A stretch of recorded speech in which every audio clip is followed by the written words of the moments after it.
Welcome back. In this video, we are going to talk about bad management strategy or bad management practice that I've seen. It has happened in a number of companies I worked at.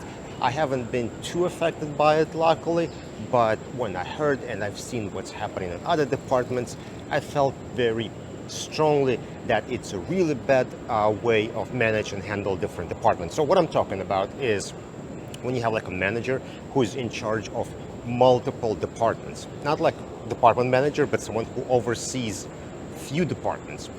And when one department fails at certain tasks or certain types of jobs, what they do is they just reassign it to a different department.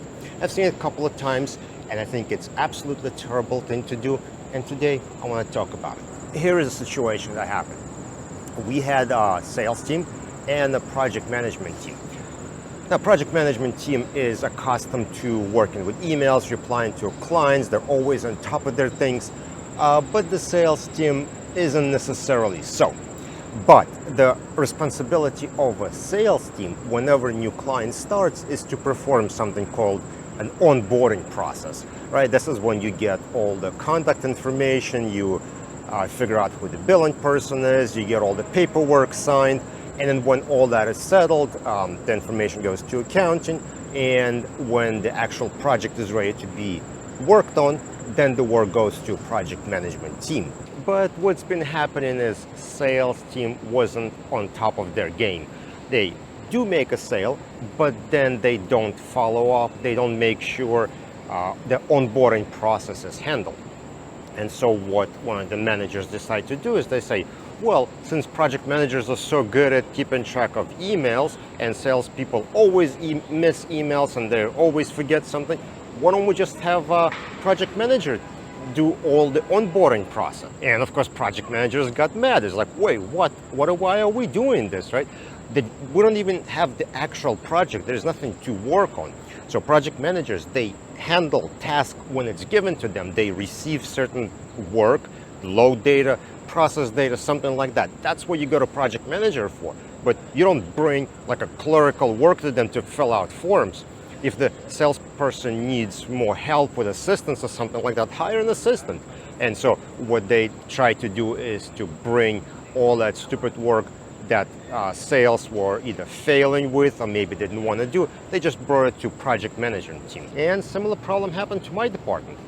My department usually communicates with project management team, but for whatever reason, that department just dropped the ball for like a few months. They were just horrible. They kept missing emails. They would not reply to emails. And what one of the managers says, well, if you send an email to a project manager, you need to go over there and ask them to make sure they receive the email. And to which I said, no, I'm not going over. I'm not babysitting project managers. What are you talking about? That's a joke or something? I gotta send an email and I gotta walk over, make sure they receive it, maybe make them reply.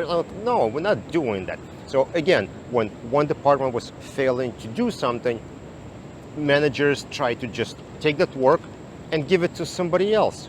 Well, why am I so upset about it? Why is it a problem? Well, for once, if department is failing to perform certain tasks on time, or they're not doing certain type of work, or there are always mistakes or something like that, you need to figure out what's causing it. What's the underlying cause for it? Do you not have enough people? Do you not have enough training? And then you need to correct that, what is causing that problem, and not just reassign the work. Now, the other things you're doing is you're showing other departments and other employees that if you don't like doing something, if there is some task you don't want to do, just keep screwing it up as much as possible, and that will get reassigned to other departments.